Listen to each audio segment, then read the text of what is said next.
সবাইকে শুভেচ্ছা। আজকে আমি মনোবিজ্ঞান বিষয়ে দারুণ কয়েকটি বই সম্পর্কে আলোচনা করব। 4টা বই যেটা আমাদের কাউন্সেলিং এর ক্ষেত্রে বা মনোবিজ্ঞান চর্চার ক্ষেত্রে ভূমিকা রেখেছে। এই বই 4টি লিখেছেন লিপি গ্লোরিয়া রোজারিও এবং জেমস শিমন দাস। প্রথমে যে বইটি নিয়ে কথা বলবো সেটার নাম হচ্ছে মনোবিজ্ঞান চর্চা। কি আছে এই বইটিতে? আমাদের দৈনন্দিন জীবনে আমরা নানা রকম প্রতিবন্ধকতার সম্মুখীন হই। আমাদের সকল চাওয়া পাওয়া কিন্তু পূরণ হয় না। তো যখন আমাদের এই ধরনের অসুবিধা হবে, মনটা খারাপ থাকবে, নানা রকম ভয়, ভীতি, দুশ্চিন্তা আমাদেরকে আচ্ছন্ন করে রাখবে এবং আমরা নিজেদের যে সম্ভাবনাগুলো রয়েছে সেটার বিকাশ সাধন করতে পারছি না বলে মনে হচ্ছে, তখন আমরা কি করব? এই সম্পর্কে খুব সুন্দরভাবে আলোচনা করা হয়েছে এই বইটিতে। কিভাবে আত্মবিশ্বাস বাড়িয়ে কিভাবে আসলে এগিয়ে যাওয়া যায়। নানা রকম মনোবৈজ্ঞানিক পন্থাগুলা নানা থিওরির উপর বেস করে এই জায়গাগুলা নিয়ে আলোচনা করা হয়েছে। এখানে উদ্বিগ্নতা নিয়ে আলোচনা করা হয়েছে, সেটাকে কিভাবে আমরা কাটাবো। নেতিবাচক যে চিন্তনের একটা চক্রের মধ্যে আমরা পড়ে যাই, ওখান থেকে আমরা নিজেকে বের করতে পারি না, সারাক্ষণই নেতিবাচক চিন্তাগুলো আমাদেরকে আচ্ছন্ন করে রাখে, সেটা কিভাবে আমরা মোকাবেলা করতে পারবো, এই ব্যাপারগুলো নিয়ে আমাদের এই বইটিতে আলোচনা করা হয়েছে। এর পরের যে বইটি নিয়ে আমি আলোচনা করব সেটা হচ্ছে স্বাস্থ্য সুরক্ষায় মাইন্ডফুলনেস অনুশীলন।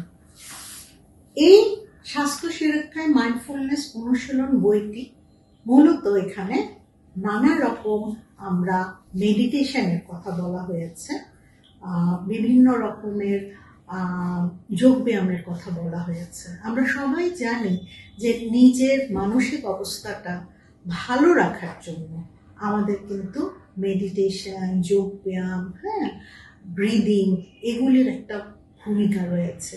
সেটা সম্পর্কে খুব বিস্তারিতভাবে ছবি দিয়ে সেগুলি আলোচনা করা হয়েছে। কিভাবে শরীরের মাইন্ডফুলনেস করা যেতে পারে, সম্পর্কের ক্ষেত্রে আমরা কিভাবে করতে পারি, এই বিষয়গুলি নিয়ে এই বইটিতে সুন্দর আলোচনা করা হয়েছে।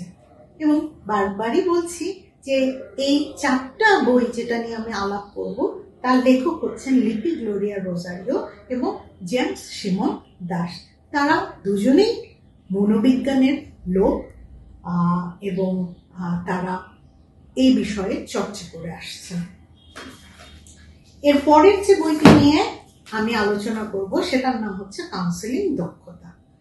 অর্থাৎ যারা মনোবিজ্ঞানের যে তাত্ত্বিক বিষয়গুলোকে কিভাবে আসলে মানুষের কল্যাণের জন্য আমরা প্রায়োগিকভাবে যেটা আমরা করব, সেই অ্যাপ্লিকেশনের জায়গাটা, যে দক্ষতাগুলো আসলে কাউন্সেলিং এর জন্য দরকার, সেই দক্ষতাগুলা এই বইটিতে খুব সুন্দরভাবে তুলে ধরা হয়েছে। কারণ এটাতে হচ্ছে যারা কাউন্সেলিং করতে চান, কাউন্সেলিং সাইকোলজিস্ট হতে চান, কিংবা যারা কাউন্সিলর হতে চান, তাদের তো কিছু স্কিল ডেভেলপ করতে হয় যেগুলি আসলে চর্চার মাধ্যমে শিখে থাকে। তো এই বইগুলির এটা সম্পর্কে যে বইগুলি আছে এগুলি বেশিরভাগই কিন্তু ইংরেজিতে। তো সেই দিক থেকে কিন্তু কাউন্সেলিং এর দক্ষতা সম্পর্কিত এই বইটি আমাদের যারা কাউন্সিলর হবে বা কাউন্সিলিং সাইকোলজিস্ট বা এডুকেশনাল সাইকোলজিস্ট, ক্লিনিক্যাল সাইকোলজিস্ট যারা হবেন, তাদের ক্ষেত্রে এই বইটা কিন্তু হেল্প করবে। সো মূলত বোঝা যাচ্ছে যারা প্রফেশনালি কাজ করতে চান তাদের জন্য এই বইটা খুব ভালো। আচ্ছা, এখানে কি কি রয়েছে? এখানে যেমন কাউন্সিলিং সম্পর্কিত বলা হয়েছে, পেশাদার কাউন্সিলিং সম্পর্কে যে মৌলিক নীতিগুলো রয়েছে, কিভাবে আমরা ক্লায়েন্টের চিন্তাগুলোকে আবিষ্কার করব, সেটার দক্ষতা কি, অনুভূতিটাকে কিভাবে আমরা বের করে নিয়ে আসবো, এবং কিভাবে ক্লায়েন্টের মধ্যে উপলব্ধি, আনয়নের সহযোগিতার যে দক্ষতা এগুলি নিয়ে কাজ করা যাবে এবং অ্যাকশন প্ল্যান কি হবে। একটা জিনিস মনে রাখতে হবে যে কাউন্সেলিং কিন্তু এটা একটা শিল্প, হ্যাঁ, একটা একটা বৈজ্ঞানিক পন্থা।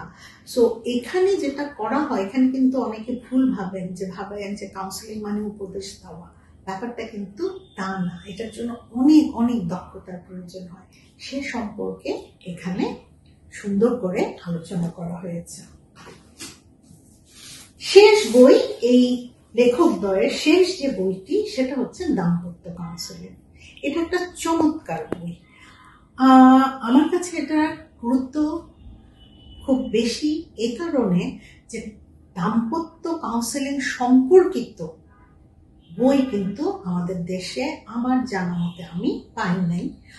হয়তো কোনো বইতে কিছু আলোকপাত করা হয়েছে, কিন্তু শুধু এককভাবে এই বিষয়টিতে এই বইটিতে সেখানে বিস্তারিতভাবে আলোচনা করা হয়েছে। সো যারা কাপল কাউন্সেলিং করতে চান বা কাপল কাউন্সেলিং এর যে বিষয়গুলোর দিকে নজর রাখতে হবে সেগুলি জানতে চান, কি কি বিষয় জানতে হবে, কিভাবে কাজ করতে হবে, শুধু জানা নয় কিভাবে আসলে কাজ করতে হবে, সেগুলি সম্পর্কে খুব সুন্দরভাবে এই বইটিতে আলোচনা করা হয়েছে। সো আবারও বলছি, যারা পেশাদার মনোবিজ্ঞানী হিসেবে কাজ করতে চান তাদের জন্য এই বইটা যেমন হেল্পফুল, তাছাড়া যারা দাম্পত্য জীবনে আছেন তারা নিজেরাও কিন্তু উপকৃত হবেন এই বইটি পড়ার মাধ্যমে।